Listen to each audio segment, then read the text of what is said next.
Hello friends, आप सभी का अपने एच ट्यूटोरियल पर स्वागत है। तो आज यानी कि 31 मार्च 2022 को जेक बोर्ड क्लास 7 का फाइनल एग्ज़ाम हो गया। ठीक है, तो यहाँ पर हम लोग उसी का आंसर देखने वाले हैं। वीडियो को पूरा देखिएगा, इससे आपको पता चल जाएगा कि आपका कितना नंबर आने वाला है। तो यहाँ पर देखिए, झारखंड शैक्षिक अनुसंधान एवं प्रशिक्षण परिषद रांची द्वितीय योगात्मक मूल्यांकन, यहाँ पर आप देख सकते हैं सत्र 2019-20 का है, लेकिन एक्चुअल में ये जो एग्ज़ाम है ये आपका 2022 में लिया गया है। ठीक है, पुराना क्वेश्चन को ही इस बार सॉल्व करने के लिए दिया गया है। तो देखिए, समय 3 घंटा का था, आप लोगों को पता होगा, और हर एक क्वेश्चन 1 नंबर का था। तो चलिए हम लोग डायरेक्ट क्वेश्चन की ओर आते हैं। सबसे पहले यहाँ पर देखिए, कक्षा 7 है, हिंदी, अंग्रेजी, विज्ञान, गणित, विज्ञान, सामाजिक विज्ञान। नीचे देखिए, यहाँ पर हिंदी सबसे पहले हम लोग देखेंगे। एक पैसेज दिया हुआ था, इसको पढ़ना था और नीचे कुछ क्वेश्चन है, उसका आंसर देना था। तो पैसेज आप पढ़ लिए होंगे। तो चलिए हम लोग डायरेक्ट क्वेश्चन करते हैं। लंबी परंपरा को क्या कहा जाता है? तो देखिए, पहला ऑप्शन है दीर्घ परंपरा, दूसरा आधुनिक परंपरा, तीसरा आधुनिक उपकरण, चौथा रेहड़ी। तो इसका सही आंसर हो जाएगा ऑप्शन नंबर पहला।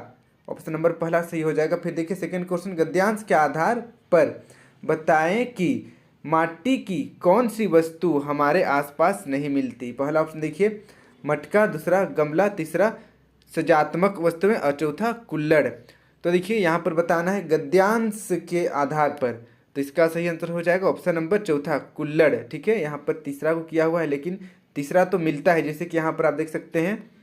यहाँ पर देखिए लिखा हुआ है माटी की सजात्मक वस्तुएं भी शहरों में काफ़ी बिकने लगी है, यानी कि सजात्मक वस्तुएं मिलती है, लेकिन कुल्हड़ गद्यांश के अनुसार कुल्हड़ नहीं मिलता है, इसलिए ऑप्शन नंबर चौथा सही हो जाएगा। फिर देखिए नेक्स्ट तीसरा नंबर, इस गद्यांश का मूल भाव क्या है? पहला ऑप्शन देखिए माटी के प्रति लगाव, दूसरा आधुनिक उपकरणों के प्रति लगाव, तीसरा मटके के प्रति लगाव, चौथा दिल्ली के प्रति लगाव। तो इसका सही आंसर हो जाएगा ऑप्शन नंबर पहला, माटी के प्रति लगाव। फिर देखिए नीचे 4, 5, 6 नंबर के लिए एक यहाँ पर दोहा का एक छोटा सा टुकड़ा दिया हुआ है, कविता का टुकड़ा दिया हुआ है, इसको पढ़ना है और नीचे क्वेश्चन का आंसर देना है। तो इसको आप पढ़े होंगे। चलिए हम लोग 4 नंबर देखते हैं। इस गद्यांश में बड़े भाई के लिए किस शब्द का प्रयोग किया गया है? पहला ऑप्शन है मात, दूसरा ताद, तीसरा मोहे, चौथा दाऊ। तो इसका सही आंसर हो जाएगा ऑप्शन नंबर चौथा दाऊ। इसे आप देख लीजिए, आप सही किए हैं गलत किए हैं, मुझे कमेंट करके ज़रूर बताइएगा, और लास्ट में मुझे ज़रूर बताइएगा कि आपका कितना नंबर आने वाला है। चलिए हम लोग नेक्स्ट पेज बढ़ते हैं। नेक्स्ट पेज देखिए 5 नंबर, कृष्ण के लिए खेलने न जाने का क्या कारण नहीं था? पहला ऑप्शन देखिए दाऊ बहुत खिजाते थे, दूसरा ऑप्शन देखिए तुम्हें तो खरीदा है यशोदा ने, तुम्हें कब जन्म दिया, तीसरा तुम्हारी माता कौन है और तुम्हारे पिता कौन है, और ऑप्शन चौथा देखिए उनकी माता बहुत लाड़ करती थी। तो इसका सही आंसर हो जाएगा ऑप्शन नंबर चौथा, उनकी माता बहुत लाड़ करती थी, ये कारण नहीं था कि वह खेलने नहीं जाता था। फिर देखिए नेक्स्ट 6 नंबर, इस गद्यांश में किनके बीच संवाद है? पहला ऑप्शन देखिए माता एवं पुत्र, दूसरा ऑप्शन है पिता एवं पुत्र, तीसरा ऑप्शन है भाइयों, और चौथा ऑप्शन देखिए सखाओं। तो इसका सही आंसर हो जाएगा ऑप्शन नंबर पहला, माता एवं पुत्र के बीच का संवाद है। फिर देखिए 7 नंबर, निम्नलिखित शब्द का शुद्ध शब्द चुनिए। पहला ऑप्शन देखिए प्रार्थना, दूसरा प्रार्थना, तीसरा पाथरना और चौथा प्रथरना। तो इसका सही आंसर हो जाएगा ऑप्शन नंबर दूसरा प्रार्थना। स्पेलिंग पर ध्यान देना है। फिर देखिए नेक्स्ट 8 नंबर, अंगार उगलना मुहावरे का सही अर्थ है। पहला ऑप्शन देखिए भयंकर गर्मी, दूसरा आग लगाना, तीसरा कठोर वचन कहना, चौथा मुंहफट होना। तो इसका सही आंसर होगा ऑप्शन नंबर तीसरा। ठीक है, कठोर वचन कहना। फिर देखिए नेक्स्ट 9 नंबर, मिथ्या के विलोम शब्द का चयन कीजिए। पहला ऑप्शन है झूठ, दूसरा सत्य, तीसरा असत्य, चौथा अभद्र। तो इसका सही आंसर हो जाएगा ऑप्शन नंबर दूसरा। ठीक है, सत्य। अब बढ़ते हैं नेक्स्ट हम लोग 10 नंबर की ओर। मेरी बहन नृत्य करती है, बहन शब्द का लिंग बदलकर लिखने पर क्या वाक्य होगा? तो देखिए पहला ऑप्शन है मेरी भाई नृत्य करती है, दूसरा मेरा भाई नृत्य करता है, तीसरा मेरा भाई नृत्य करती है, चौथा मेरी भाई नृत्य करता है। तो इसका सही आंसर हो जाएगा ऑप्शन नंबर दूसरा, मेरा भाई नृत्य करता है। चलिए अब हम लोग बढ़ते हैं इंग्लिश सब्जेक्ट की ओर। मुझे लास्ट में कमेंट करके ज़रूर बताइएगा कि आपका कितना नंबर आया है, ठीक है। तो चलिए हम लोग बढ़ते हैं 11 नंबर की ओर। देखिए यहाँ पर एक पैसेज दिया हुआ है, इस पैसेज को पढ़ना था और नीचे आंसर देना था। तो पैसेज आप पढ़े होंगे, हम लोग डायरेक्ट 11 नंबर देखते हैं। When did Nelson Mandela loss his father? Nelson Mandela के पिता की मृत्यु कब हुई? देखिए इन 1941 दूसरा ऑप्शन है। When he enrolled in school तीसरा ऑप्शन देखिए। When he was 12 year old और चौथा when he was expelled from school. तो इसका सही आंसर हो जाएगा ऑप्शन नंबर तीसरा, व्हेन ही वाज 12 ईयर। जब नेल्सन मंडेला 12 साल के थे तब उनके पिता का निधन हो गया था।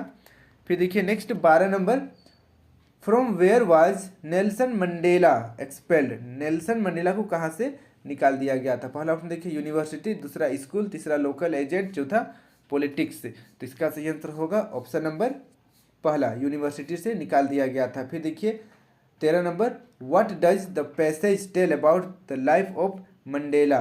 पहला ऑप्शन देखिए लॉट्स ऑफ हैप्पीनेस, दूसरा लॉट्स ऑफ सैडनेस, तीसरा फील्ड विथ चैलेंजेस और चौथा प्लेंटी ऑफ सक्सेस।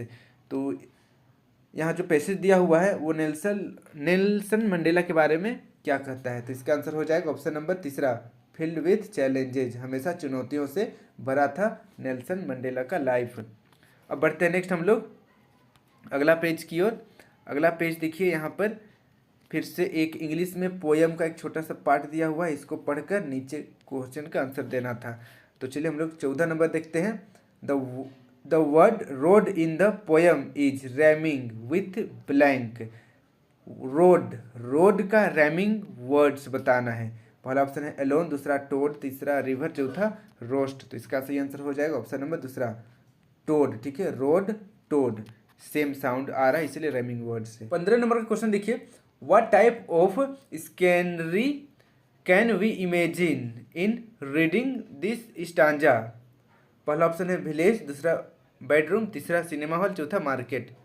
तो इसका सही आंसर हो जाएगा ऑप्शन नंबर पहला, विलेज। फिर देखिए next 16 number, what does the word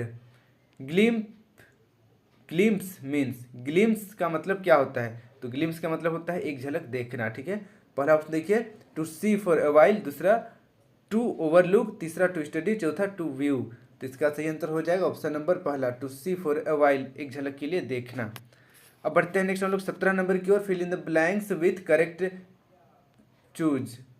पहला ऑप्शन देखिए I am blank by my friend to attend his birthday party. पहला ऑप्शन देखिए इन्वाइटिंग, दूसरा इन्वाइटेड, तीसरा इन्वाइट और चौथा इन्वाइट्स। तो इसका सही आंसर हो जाएगा ऑप्शन नंबर दूसरा, इन्वाइटेड। फिर देखिए 18 नंबर, fill in the blanks with correct choose. देखिए यहाँ पर the king return to his palace. राजा अपना महल वापस आया। तो यहाँ पर क्या होगा, किससे आया, मतलब किस प्रकार आया? तो देखिए पहला ऑप्शन है हैप्पीली, दूसरा हैप्पी, तीसरा हैप्पीनेस, चौथा हैप्पीफुल। तो इसका सही आंसर हो जाएगा ऑप्शन नंबर पहला, हैप्पीली, खुशी से वापस आया। अब बढ़ते हैं हम लोग 19 नंबर की ओर। Select the correct sentence from the following. पहला ऑप्शन देखिए he goes to Ranchi yesterday, दूसरा ऑप्शन है he has gone to Ranchi yesterday, तीसरा he went to Ranchi yesterday और चौथा he is going to Ranchi yesterday. इसका सही आंसर हो जाएगा ऑप्शन नंबर तीसरा, he went to Ranchi yesterday, ठीक है। हम लोग बढ़ते हैं नेक्स्ट 20 नंबर की ओर। 20 नंबर का क्वेश्चन देखिए, see the picture below and choose the correct caption. पहला ऑप्शन देखिए सोइल पोल्यूशन, दूसरा वाटर पोल्यूशन, तीसरा एयर पोल्यूशन, चौथा नॉइज पोल्यूशन। यहाँ पर जो फोटो दिख रहा है ये कौन सा पोल्यूशन है? साफ साफ दिख रहा है आपको एयर पोल्यूशन है, इसलिए ऑप्शन नंबर तीसरा सही हो जाएगा, एयर पोल्यूशन। अब बढ़ते हैं नेक्स्ट हम लोग अगला पेज की ओर। अगला पेज हमारा शुरू हो रहा है मैथ से, गणित। तो गणित में यहाँ पर पहला क्वेश्चन देखिए 21 नंबर, पूर्णांक 10 - 7 5 - 1 - 5 को बढ़ते क्रम या घटते क्रम में सजाने पर ठीक बीच में कौन सा पूर्णांक जाएगा? पहला ऑप्शन है -7, दूसरा ऑप्शन है 5, तीसरा ऑप्शन है -1, चौथा ऑप्शन है -5। तो इसका सही आंसर हो जाएगा ऑप्शन नंबर पहला, -1 बीच में आएगा। फिर देखिए 22 नंबर, 3 का घात 6 गुना 4 का घात 6 किसके बराबर है? तो यहाँ पर सही आंसर हो जाएगा ऑप्शन नंबर तीसरा, 3 गुना 4 का होल पावर 6, ठीक है। यानी कि 3 गुना 4 का पूरा घात हो जाएगा 6, ऑप्शन नंबर तीसरा सही है। अब बढ़ते हैं हम लोग 23 नंबर की ओर। 8/13 और 5 का गुणनफल कितना होगा? तो इसको सोल्व करने से क्या आएगा देखिए, तो इसका सही आंसर हो जाएगा ऑप्शन नंबर तीसरा, 3/1/13। इसको सोल्व करने से आएगा 3/1/13। फिर देखिए नेक्स्ट 24 नंबर का क्वेश्चन है 100% गुना 75% गुना 50% भागा 75 × 50 का मान होगा, क्या होगा? देखिए पहला ऑप्शन है 1.1%, दूसरा ऑप्शन है 0.11%, तीसरा ऑप्शन 0.01%, चौथा 0.10%। तो इसका सही आंसर हो जाएगा ऑप्शन नंबर तीसरा, ठीक है, 0.01% इसका मान आएगा। 25 नंबर का क्वेश्चन देखिए, 3a³ + 4ab में क्या जोड़ा जाए कि a³ + ab + b² प्राप्त हो? तो इसका सही आंसर हो जाएगा ऑप्शन नंबर दूसरा, -2a³ - 3ab + b²। इसका सही आंसर आएगा, ठीक है। इसे आप देख लीजिए आप कौन सा किए हैं। ऑप्शन नंबर दूसरा यहाँ पर सही होगा, ऑप्शन नंबर दूसरा। अब बढ़ते हैं नेक्स्ट हम लोग 26 नंबर की ओर। x मीटर का मान होगा, x मीटर का मान क्या होगा? पहला ऑप्शन है x सेंटीमीटर, दूसरा ऑप्शन है x + 100 सेंटीमीटर, तीसरा ऑप्शन है 100x सेंटीमीटर और चौथा 10x सेंटीमीटर। तो इसका सही आंसर होगा ऑप्शन नंबर तीसरा, 100x सेंटीमीटर। अब बढ़ते हैं नेक्स्ट हम लोग 27 नंबर की ओर। 27 नंबर में देखिए, त्रिभुज ABC एक समद्विबाहु त्रिभुज है जिसकी AB तथा AC भुजा बराबर है। B तथा C का मान क्या होगा? यहाँ पर देखिए एक त्रिभुज है और समद्विबाहु त्रिभुज है, ये भुजा और ये भुजा बराबर है, तो ये दोनों भुजा जो बराबर है तो ये वाला कोण और ये वाला कोण भी बराबर होगा, ठीक है। और देखिए यहाँ पर 50 है और यहाँ पर हम लोग इसको x मान लेते हैं, तो यहाँ पर हम लोग जोड़ेंगे 50 + x + x बराबर त्रिभुज का तीनों कोणों का योग 180 डिग्री होता है। इसको सोल्व करेंगे तो x का मान आ जाएगा 65 डिग्री, ठीक है, 65 डिग्री आएगा। तो यहाँ पर ऑप्शन नंबर डी सही हो जाएगा, 65 डिग्री। बी भी 65 डिग्री हो जाएगा और सी भी 65 डिग्री हो जाएगा, कोई दिक्कत नहीं है। अब बढ़ते हैं नेक्स्ट हम लोग 28 नंबर की ओर। बरखा ने एक कोण बनाया जो चित्र में दिखाया गया है, बताइए यह कितने डिग्री का कोण है? 30 डिग्री या 60 डिग्री या 45 या 90? तो यहाँ पर देखिए इस तरीके से लाइन खींचकर एक बार हम लोग जब चाप काटते हैं तो 60 डिग्री बनता है, 60 का आधा किया हुआ है तो 30 हो गया है। तो यहाँ पर ऑप्शन नंबर पहला सही हो जाएगा। अब बढ़ते हैं नेक्स्ट हम लोग 29 नंबर की ओर। 29 नंबर का क्वेश्चन देखिए, 88 सेंटीमीटर लंबी तार के दोनों सिरों को मिलाकर एक वृत्त बनाया गया है। इस वृत्त को पूरी तरह ढकने के लिए कितने कागज की जरूरत पड़ेगी? पहला ऑप्शन है 161 वर्ग सेंटीमीटर, दूसरा ऑप्शन है 616 वर्ग सेंटीमीटर, तीसरा 16 पाई वर्ग सेंटीमीटर, चौथा 61 पाई वर्ग सेंटीमीटर। तो इसका सही आंसर आ जाएगा ऑप्शन नंबर दूसरा, 116 वर्ग सेंटीमीटर। इसे आप नोट कर लीजिए या फिर बताइए मुझे आप कौन सा आंसर को यहाँ पर टिक किए हैं। अब बढ़ते हैं हम लोग अगला पेज की ओर। देखिए अगला है 30 नंबर। एक दुकानदार द्वारा एक सप्ताह में बेचे गए पतंगों की संख्या का आंकड़ा नीचे दिया गया है। यहाँ पर देखिए आंकड़ा दिया हुआ है, तो नीचे देखिए क्वेश्चन है, बताइए दुकानदार अपने दुकान पर किस रंग की पतंग सबसे अधिक संख्या में रखेगा? तो देखिए जो ज़्यादा बिक रहा है उसी को रखेगा, ठीक है। तो सबसे ज़्यादा बिक रहा है देखिए कौन सा, पीला बिक रहा है तो पीला रखेगा, ऑप्शन नंबर सी सही हो जाएगा, कोई दिक्कत नहीं है इसमें। अब बढ़ते हैं नेक्स्ट हम लोग विज्ञान की ओर। राधिका के मसूड़ों से प्रायः खून बहता है, उसके भोजन में इनमें से किस विटामिन की कमी हो सकती है? Vitamin B, vitamin C, vitamin D या विटामिन ए? तो इसका सही आंसर हो जाएगा ऑप्शन नंबर दूसरा, ठीक है, ऑप्शन नंबर दूसरा सही हो जाएगा, विटामिन सी। विटामिन सी की कमी से मसूड़ों से खून बहता है। हमें संतरा ये सब खाना चाहिए, यहाँ पर नींबू भी खाना चाहिए, विटामिन सी मिलता है। अब बढ़ते हैं नेक्स्ट हम लोग 32 नंबर की ओर। अम्लीय एवं क्षारीय पदार्थों का परीक्षण करने हेतु किसका उपयोग किया जाता है? पहला ऑप्शन है अम्ल, दूसरा क्षारक, तीसरा लवण, चौथा सूचक। तो इसका सही आंसर हो जाएगा ऑप्शन नंबर चौथा, सूचक का प्रयोग किया जाता है। फिर देखिए नेक्स्ट 33 नंबर, सांस लेने के बारे में निम्नलिखित में से कौन सा कथन सही है? तो इसका आंसर हो जाएगा ऑप्शन नंबर पहला। ठीक है, यह एक ऐसी क्रिया है जो शरीर को ऑक्सीजन प्रदान करती है। फिर बढ़ते हैं नेक्स्ट हम लोग 34 नंबर की ओर। वाष्पीकरण की प्रक्रिया निम्नलिखित में से किस स्थिति में सबसे अधिक होगी? तो इसका सही आंसर हो जाएगा ऑप्शन नंबर चौथा। सतह का क्षेत्र और तापमान दोनों बढ़ने से वाष्पीकरण की प्रक्रिया सबसे अधिक होगी। अब बढ़ते हैं नेक्स्ट हम लोग 35 नंबर की ओर। राजेश ने एक पेड़ की छाया का अवलोकन पूर्वाह्न 11 बजे एवं अपराह्न 3 बजे किया। पेड़ की छाया की आकृति और आकार के संबंध में राकेश के अवलोकन का निष्कर्ष निम्नलिखित में से कौन सा होगा? देखिए, पहला ऑप्शन है छाया की आकृति बदलेगी किंतु आकार नहीं। दूसरा, छाया की आकृति नहीं बदलेगी किंतु आकार बदलेगा। तीसरा देखिए, छाया की आकृति एवं आकार दोनों बदलेंगे। और चौथा देखिए, छाया की आकृति एवं आकार में कोई परिवर्तन नहीं होगा।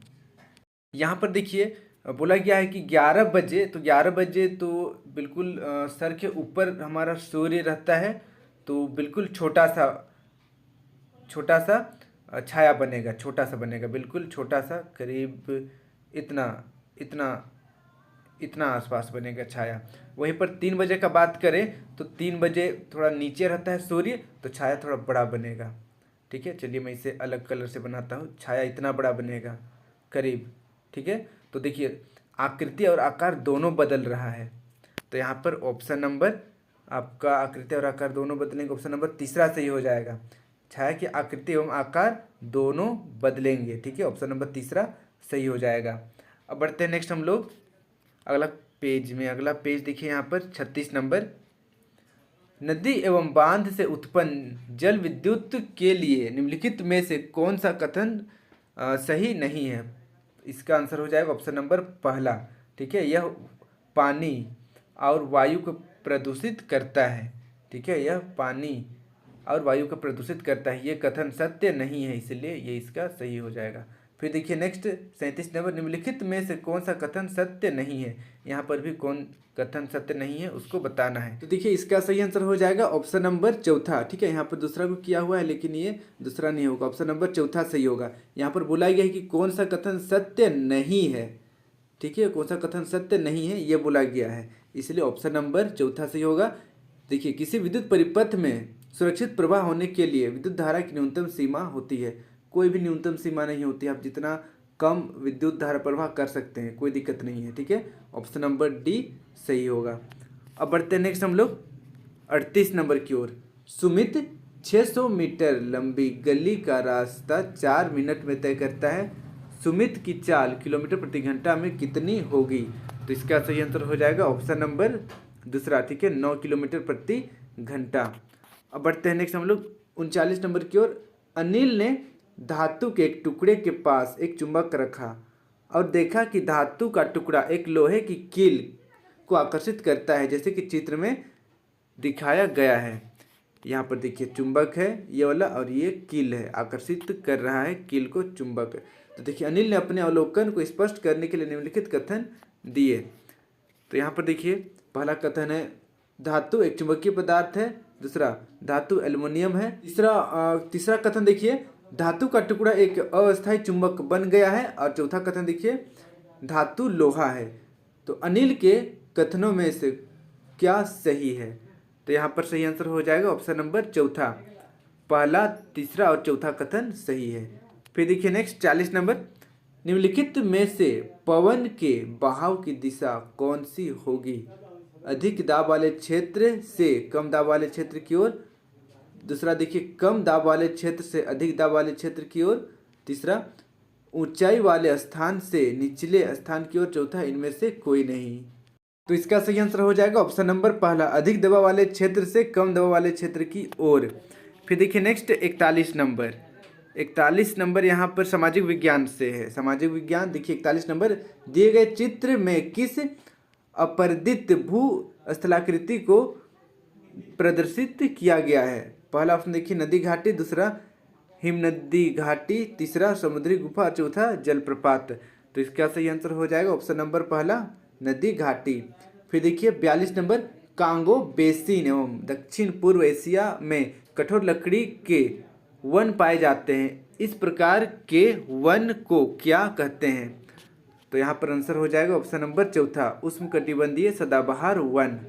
फिर देखिए 43 नंबर, झारखंड के रेल परिवहन की तुलना में सड़क परिवहन का विकास अधिक होने का क्या कारण है? तो इसका सही आंसर हो जाएगा ऑप्शन नंबर दूसरा, मैदानी भूभाग की अधिकता। मैदानी भूभाग की अधिकता के कारण झारखंड में सड़क परिवहन अधिक विकसित हुआ है। फिर देखिए नेक्स्ट 44 नंबर, संथाल जनजाति में चित्रकला किस रूप में प्रसिद्ध है? पहला देखिए लोक कला, दूसरा लोकगीत, तीसरा क्षेत्रीय कला, चौथा राष्ट्रीय कला। तो इसका सही आंसर हो जाएगा ऑप्शन नंबर पहला, लोक कला। फिर देखिए नेक्स्ट 45 नंबर, भारत के मानचित्र पर मध्यकालीन मराठा राज्य के क्षेत्र को पहचान कर सही उत्तर का चयन करें। तो देखिए यहाँ पर ABCD कहाँ पर मराठा राज्य था? तो देखिए इस एरिया में मराठा राज्य था, इसलिए ऑप्शन नंबर दूसरा सही हो जाएगा। एक्चुअल में यहाँ से फिर बढ़कर ऊपर भी गया था, बट मेजोरिटी देखें तो ऑप्शन नंबर बी यहाँ पर ठीक लग रहा है। ठीक है, ऑप्शन नंबर बी सही हो जाएगा। 46 नंबर देखिए, विवरण, एक स्थान से दूसरे स्थान पर भेजे जाने वाले सामानों से भरे डब्बों या थैलों को चिन्हित करने के लिए मुहरों का प्रयोग होता था। मुहर की छाप को मुहरबंदी कहा जाता है। प्रश्न, सामान को एक स्थान से दूसरे स्थान पर भेजने के लिए किस छाप को अपनाया जाता था? पहला ऑप्शन देखिए गांठों का, दूसरा डब्बों का, तीसरा मुहरों का, चौथा थैलों का। तो इसका सही आंसर हो जाएगा ऑप्शन नंबर तीसरा, मुहरों का। अब बढ़ते हैं नेक्स्ट हम लोग 47 नंबर की ओर। अपने इतिहास में तिथि के साथ CE तथा BCE लगा हुआ देखा या पढ़ा होगा। BCE निम्नलिखित में से किस प्रकार की तिथि के लिए प्रयोग किया जाता है? तो देखिए यहाँ पर पहला ऑप्शन है 1 ईस्वी से पहले के लिए, दूसरा 1 ईस्वी से 500 ईस्वी के लिए, तीसरा देखिए 500 ईस्वी से 1000 ईस्वी के लिए, और चौथा देखिए 1500 ईस्वी से 2000 ईस्वी के लिए। तो यहाँ पर पूछा गया है कि BCE निम्नलिखित में से किस तिथि के लिए प्रयोग किया जाता है? तो इसका सही आंसर हो जाएगा ऑप्शन नंबर पहला। ठीक है, ऑप्शन नंबर पहला सही हो जाएगा, ऑप्शन नंबर चौथा गलत है। ऑप्शन नंबर पहला सही हो जाएगा 1 ईस्वी से पहले के लिए। अब बढ़ते हैं नेक्स्ट हम लोग अगला क्वेश्चन की ओर। अगला क्वेश्चन यहाँ पर देखिए 48 नंबर है, देश के सभी नागरिकों को पर्याप्त भोजन एवं अच्छी स्वास्थ्य सुविधाएं प्राप्त करने की जिम्मेदारी किसकी है? पहला ऑप्शन है न्यायालय की, दूसरा सेना की, तीसरा पुलिस की, चौथा सरकार की। तो इसका सही आंसर हो जाएगा ऑप्शन नंबर चौथा, सरकार की। फिर देखिए 49 नंबर, आजीविका के संबंध में निम्नलिखित में से कौन सा कथन सही है? पहला ऑप्शन देखिए यात्रा पर जाना, दूसरा बच्चों का विद्यालय जाना, तीसरा कृषि से जुड़े कार्य करना, चौथा धार्मिक जुलूस निकालना। यहाँ पर देखिए आजीविका के संबंध में बोला गया है, इसलिए ऑप्शन नंबर तीसरा सही हो जाएगा, कृषि से जुड़े कार्य के लिए। ठीक है, बच्चों का विद्यालय जाना ये भी ठीक है, बट यहाँ पर आजीविका का बात हो रहा है, इसलिए ऑप्शन नंबर तीसरा सही हो जाएगा। फिर देखिए नेक्स्ट 50 नंबर, ये हमारा लास्ट क्वेश्चन है। राजा राम मोहन राय, दयानंद सरस्वती, ज्योतिराव फुले एवं रमाबाई किस प्रकार के सुधार में जुड़े थे? पहला ऑप्शन देखिए आर्थिक सुधार, दूसरा सामाजिक सुधार, तीसरा राजनीतिक सुधार, और चौथा भाषाई सुधार। तो इसका सही आंसर हो जाएगा ऑप्शन नंबर दूसरा। ठीक है, सामाजिक सुधार। तो इस तरीके से आज हम लोग क्लास 7 का जो फाइनल एग्जाम हुआ उसे MCQ क्वेश्चन पूछा गया था, उसका यहाँ पर हम लोग हल किए। मुझे कमेंट करके ज़रूर बताइए कि आपका कितना नंबर आने वाला है एग्जाम में। और वीडियो अच्छी लगे तो वीडियो को लाइक करके अपने सभी दोस्तों के साथ शेयर जरूर कर दे, और चैनल को अभी तक सब्सक्राइब नहीं किया तो सब्सक्राइब करके बेल आइकन ऑल पर जरूर क्लिक कर दीजिए, ताकि इस तरीके का वीडियो मैं जब भी अपलोड करूँ आप तक नोटिफिकेशन पहुँच जाए। Thank you for watching my video, have a good day.